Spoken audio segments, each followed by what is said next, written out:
안녕하세요. 크리스천 영상학교는 연한 신목사입니다. 오늘은 사건 목자와 거짓 교사의 설교에서 들어볼 수 없는 말이라는 점을 한번 생각해 볼게요.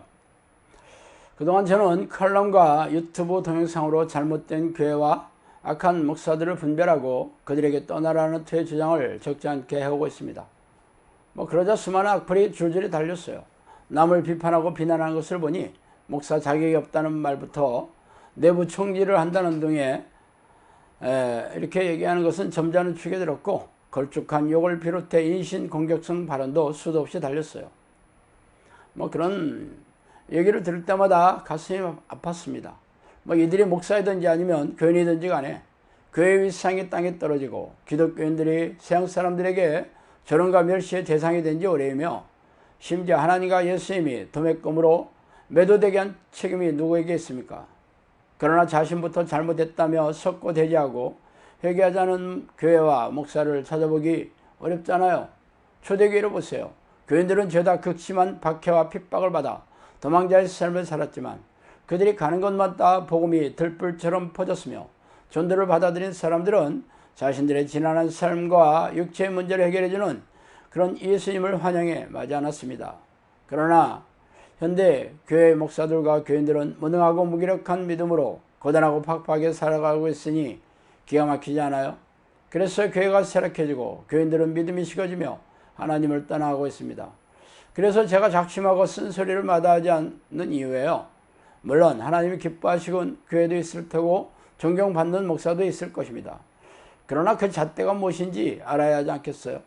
그래서 오늘은 사건 목사와 거짓 교사 입에서 들어볼 수 없는 말들을 통해 그 분별하는 척도에 대해 살펴보고 싶어요. 먼저 죄입니다. 대형교회 담임 목사나 유튜버 인기 목사의 설교에서 죄라는 말을 들어보기 힘들죠? 대신 축복과 덕담, 위로와 격려가 넘쳐나고 있어요. 교회 의자에 앉아있는 교인들은 예수님께서 그와처럼 버려주지 않는다고 약속하였으니 구원의 확신을 잃어보지 말고 꼭 붙잡으라는 말에 은혜를 받았다며 눈물을 글썽이기도 합니다. 그러나 교인들이 듣기 싫어하는 죄에 대한 말씀을 들어보기는 힘들어요. 그보다는 예수님께서 우리의 죄를 대신해서 십자가에서 보혈을 흘려주셨으니 죄책감을 갖는 것은 믿음이 없는 행위라고 질책하고 있죠. 죄란 하나님이 싫어하시는 성품과 생각, 말과 행동을 총망라하는 단어입니다. 성경은 구원의 약속이 유효한 의인이라도 죄를 짓는다면 그 죄로 말미암아 지옥불에 던져질 것이라고 경고하고 있습니다. 그러나 안타깝게도 현대교회는 죄를 까발리고 지적하는 설교를 들어볼 수 없어요.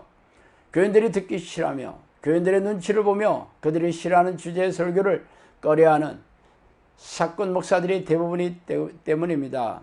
담임 목사의 자리를 보존하기 위해 죄를 가르치고 죄를 고치려 하지 않는 목사들이 사건 목사이며 거짓 교사가 아니면 누구이겠어요? 그러므로 당신이 몸담고 있는 교회 담임 목사나 즐겨 듣는 그런 인기 설교자의 입에서 죄라는 말이 없다면 그들이 사건 목사일 게 불보듯 화난 일입니다. 두 번째, 회개예요. 회개는 죄를 뉘우치는 것을 말하죠. 예수님과 세례 요한의 공생의 첫마디가 회개하라 천국이 가까웠느니라 했어요. 예수님의 사역을 이어받은 사도들도 한 목소리로 유대인들이 십자가에 못 박아 죽인 이가 하나님이신 그리스도였다는 것 사실을 상기시키면서 회개를 촉구했어요. 그래서 그들은 찔림을 받아 우리가 어찌할꼬 하면서 안절부절 못했죠. 그러자 이들에게 회개하여 죄사함을 받으며 그래서 성령을 받으라고 말해주었죠. 그러나 현대교회 목사들은 회개라는 말을 입에 올리지 않아요.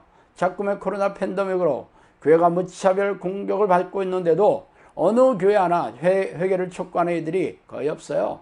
평소에 입만 열면 하나님의 축복과 위로, 격려와 덕담을 쏟아 부어주던 대형교회 목사들과 유튜브 명강사들의 입에서 회개의 촉구가 어색하기 짝이 없어서인가요? 예수님이 7개 초대교회 중에서 5개의 교회를 향해서 지금의 무뎌지고 미지근한 신앙을 회개하고 돌이키지 않는다면 지옥불에 던져질 것을 경고하고 계시잖아요. 게다가 예수님이 심판주로 오실 때 세상에 믿음이 거의 없을 거라는 불길한 예언을 하지 않았습니까? 그런데 회개를 잊어버린 현대교회가 어떻게 천국 백성이 되겠어요? 이는 교회 지도자 입에서 회개의 촉구가 사라졌기 때문입니다. 세 번째, 자기 부인이에요. 자기 부인은 제자가 되는 첫 번째 조건이죠. 자기 부인은 하나님의 뜻과 예수의 명령을 준행하기 위해서 자신의 생각과 자신의 계획과 뜻을 죄다 버려야 한다는 의미입니다. 심지어 예수님은 자신의 목숨을 내놓지 않는 자들은 제자의 자격조차 없을 거라고 잘라 말씀하셨어요.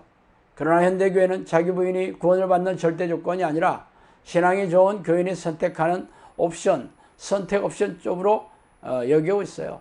심지어 어떤 교인은 자신은 제자가 아니라 교인으로 남아있겠다고 말할 정도였어요. 이는 목사들이 자기 부인에 대해 가르치지 않는 결과죠. 자기 부인을 하려고 애쓰지 않는 교인들은 제자의 자격이 없으며 제자의 자격이 없는 교인들은 죄다 지옥행이라는 사실을 알리지 않기 때문입니다. 그러나 자기 부인이라는 말조차 생소한 교인들이 어떻게 천국 백성이 되겠어요? 네 번째, 지옥입니다. 자꾸만 현대 교인들은 지옥이라는 말을 입 밖에 내는 것조차 두려워하고 있어요. 그리고는 지옥은 하나님을 모르는 세상 사람들이 가는 곳이지 자신들처럼 영적 기도를 하고 주일 성수를 하는 교인들에게 해당 사항이 없는 것으로 알고 있어요. 그래서 지옥 얘기를 꺼내면 불편해하고 거스름을 참지 못하는 이들이 적지 않아요. 그리고는 못 들은 얘기를 들은 것처럼 기분 나빠하기 일쑤이죠. 그러나 성경은 하나님의 뜻과 예수님의 말씀대로 살지 않는 사람들은 누구나 예외 없이 지옥에 갈 것이라는 경고가 수도 없이 널려 있습니다. 그래서 날마다 하나님의 뜻대로 살려고 애쓰고 연약하고 부족하여 죄에 걸려 넘어졌다면 즉시 회개하여 용서함을 받으며 또한 죄와 싸워 이기면서 살아야 하지 않겠어요?